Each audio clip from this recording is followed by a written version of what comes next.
Elizabeth?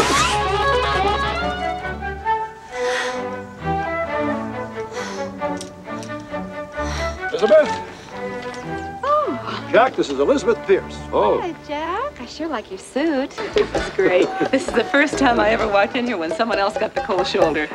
We are here with Dyan Cannon. Her fabulous new book. Dear Carrie, I read it. I loved it. Did you like it? It is so beautifully written. Thank you. And how you wove your childhood throughout the chapters. You were only married for 3 years? We were together 6. 6. But married 3, yeah. What an amazing, amazing thing. I loved the part where you've got the discussion about, well, we thought he was going to come play for our team. Right. And you say, after what happened last night, no way. That's right. Yeah. That's right. Oh, well, there were rumors about Carrie, but he had such an effervescence that he attracted men, women, children, all kinds of people. Our home life was very satisfactory. Yeah. A May-December romance. Like he was older than my father. How did your parents take that? They didn't. They weren't for it, but after they came to know him, they loved him as much as I did. Did they? Yeah. My goodness, you look like you're about 14 right here. Yeah. So how old were you there? I was 23. Okay.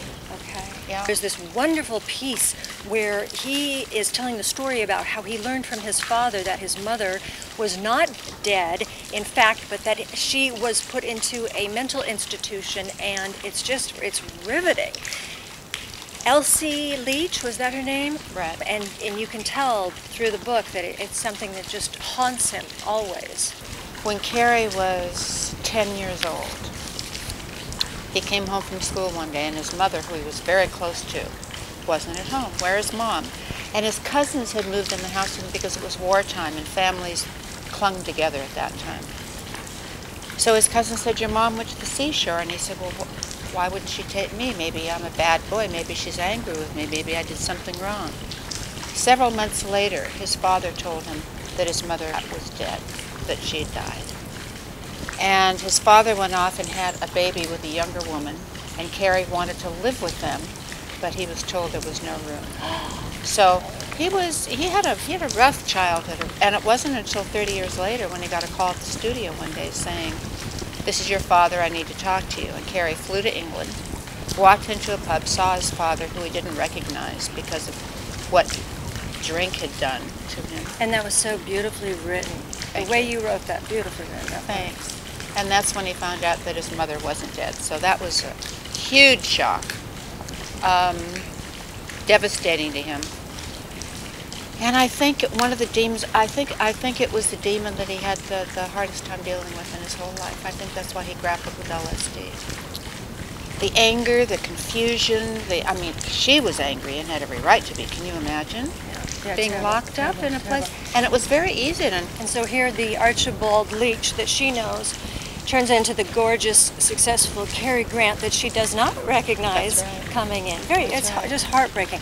One of the cuter parts here is you see him on the set with another gorgeous actress, and they're doing a scene, and you watch him kiss her, and they have to do another take, and you write, "My God, I could feel it down to my toes." And you said it was the first time that you hadn't felt jealous before. I was jealous, absolutely. I don't want nobody messing with my man. Isn't that something? I felt it. I knew it was just acting, but it bothered me. Sure, of course it did. Speaking of chocolate, there's a scene, you know which scene I'm talking about.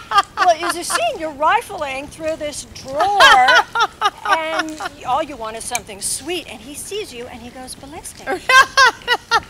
That was his candy drawer. You didn't mess with his candy drawer. You don't mess with my man, you don't mess with my candy drawer. Well, I have to admit, I found that shocking. Well, I think, he was still in so many ways a little boy. Never been allowed to grow up. And he accused you of being the little child after that. Yeah. That's interesting. Yeah. You silly child, he called me all the time. Yeah. But I have to tell you that the first half of this book has a romance that rivals none. It's not just a downer book, and this is not a book that slams or bashes Cary Grant in any way. Oh, no. This is a book that I want people to love him more when they've read it, because they'll understand his heart.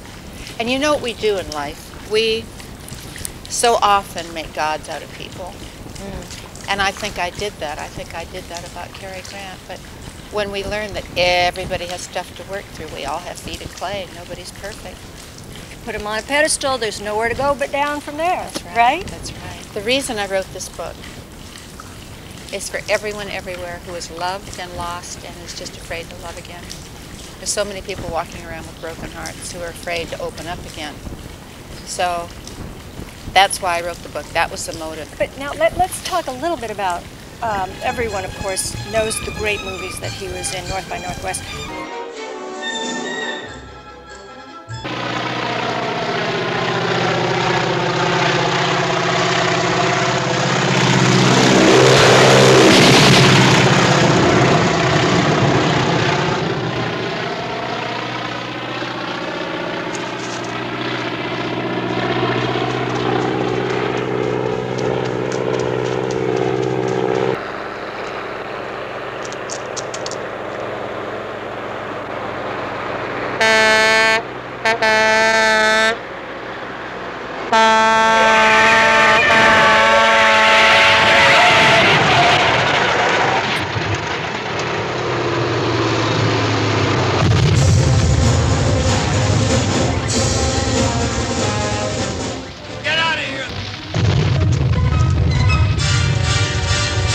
My favorite movie of yours was Heaven Can Wait.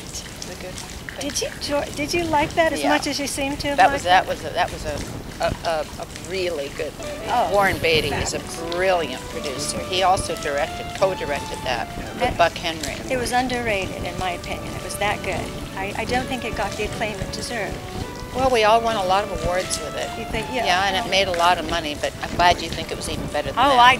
I thought it was one of the best of all time. I really Good. did. How long did it take? 6 years. Oh, no wonder it's so beautifully written. It is absolutely beautiful. Go get it. It's terrific, and I understand. Is it your motivation for writing it? Was a friend of yours, a very very famous lady, Mrs. Kennedy, said you should write this book? Yes, Jacqueline Kennedy came to me, so did Swifty Lazar, and said I should write a book, but that I didn't even have to mention Cary. I just got a call from Los Angeles. It's #2 on the bestseller list now. Congratulations. And Jackie's was first, and now she's not in first place. Congratulations. But it's a thrill. Congratulations. Thank you for talking to us. Thank you. Go out and get it. Dear Cary. Thanks for being such a good interviewer. Oh, thank you.